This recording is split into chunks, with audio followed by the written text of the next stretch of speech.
Welcome to UPSC Tamil Herald. This சஷ்டி. இந்த வீடியோவில் நம்ம பிக் பேங் தியரி பற்றி பார்க்க போகிறோம். Big bang theory part 1. So முதல் விஷயம் புரிஞ்சுக்கங்க, இந்த தியரி எவால்வ் ஆனதுக்கு முன்னாடி ஃபர்ஸ்ட் இதை பற்றி பேசினவர் இமானுவேல் கண்ட். 1755ல நெபுலார் ஹைப்போதெசிஸ் அப்படின்னு ஒன்று சொல்லியிருப்பாரு. அதாவது என்னன்னா, அந்த உலகம் எப்படி உருவாயிருக்குன்னா டஸ்டாலையும் கிளேஷியல் பார்ட்டிகலாலையும் ஆணுச்சு அப்படிங்கிறதா இவர் இந்த புக்கில் அவர் சொல்லியிருப்பாரு. ஓகேங்களா? Universe, natural history and theory of the heavens. இவரை பொறுத்தவரையிலும் யூனிவர்ஸ் அப்படிங்கிறது சோலார் சிஸ்டம் தான் தவிர யூனிவர்ஸ் இன்னைக்கு இருக்க மாதிரி அவர் அதை பற்றி பேசலை.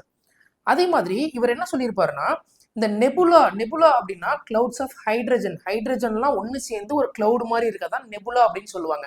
இந்த நெபுலா ஒரு ரொட்டேட்டிங் டிஸ்க் மாதிரி இப்படி இருக்கு. ஆனால் இவர் அந்த நெபுலாக்குள்ள ஹைட்ரஜன் ஹீலியம் இருந்ததா அவர் எங்கேயுமே இதை பற்றி அவர் பேசவே கிடையாது. ஸோ அதுதான் இந்த தியரியில் இருக்கிற ஒரு நெகட்டிவிட்டி. அதுக்கடுத்து பார்த்தீங்கன்னா 1796ல் லப்ளேஸ் அப்படிங்கிறவர் இந்த தியரியை கொஞ்சம் மாடிஃபை பண்ணி பேச ஆரம்பிக்கிறாரு.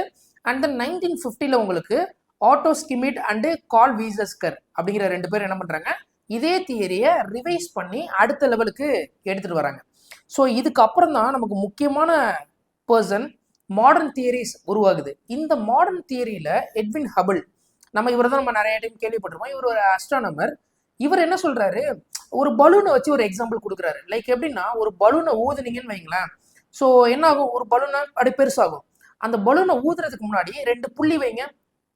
2 புள்ளி வச்சுட்டு இப்போ ஊதுங்க. ஊத இந்த 2 புள்ளிக்கு நடுவில் இருக்கிற இந்த டிஸ்டன்ஸ் என்ன ஆகும், பெருசாகிட்டே போகும். கரெக்டுங்களா? அப்போ இதை வச்சு அவர் என்ன சொல்றாரு, அப்போ யூனிவர்ஸ் அப்படிங்கிறது எக்ஸ்பாண்ட் ஆகிக்கிட்டே இருக்கு. இதை அவர் எப்படி இவர் கண்டுபிடிக்கிறாருன்னா, வானத்துல பாக்குறாரு, ஒரு ஆப்ஜெக்ட் இருக்கு. அதே மாதிரி இன்னொரு நாள் அது வேற இடத்துல இருக்கு. அப்போ அதோட வேவ் லென்த்தை வச்சு ஓகே ஒரு ஆப்ஜெக்ட் மூவ் ஆகிக்கிட்டு இருக்கு அப்படிங்கிறத அவர் ஃபைண்ட் அவுட் பண்ணி இந்த விஷயத்த சொல்ல ஆரம்பிக்கிறாரு. அப்போ இப்போ நம்ம சொன்னோம் பாத்தீங்களா, இந்த தியரி எல்லாத்தையும் கலெக்டிவ்லி வச்சுதான் யாரு வந்தது, நம்ம ஜார்ஜ் லெமைத்தர் அப்படிங்கிறவர் தான் father of big bang theory அப்படின்னு சொல்றோம். அப்போ இவர் என்ன சொல்றாரு, ஒரு பலூனை ஊதுனீங்கன்னா எப்படி அந்த 2 டாட்டும் வெளியில பெருசா போய்கிட்டே இருக்கோ, அப்போ அந்த பலூனை சுருக்குனீங்கன்னா டாட் அப்படியே கம்மியாகும்ல. அப்போ இதெல்லாம் எங்க நிற்கும்னா ஒரு பாயிண்ட்ல இருக்கும். அந்த பாயிண்ட் தான் பாயிண்ட் ஆஃப் சிங்குலாரிட்டி. அந்த பாயிண்ட்ல எப்படி சொல்லணும்னா, உங்களுக்கு புரியுற மாதிரி ஒரு எலுமிச்சம்பழ பந்து மாதிரி ஒரு பாயிண்ட் இருக்கும். அதுல டெம்பரேச்சர், டென்சிட்டி இதெல்லாம் பயங்கர இன்ஃபினைட்டா இருக்கு.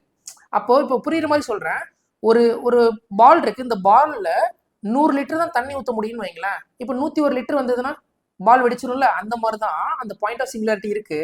அதுல ஏதோ ஒன்று ஆட் ஆகிறப்ப வெடிச்சுது அப்படின்னு சொல்றாங்க. இதுதான் பிக் பேங் அப்படின்னு சொல்றாங்க. அதுதான் பிக் பேங் தியரி.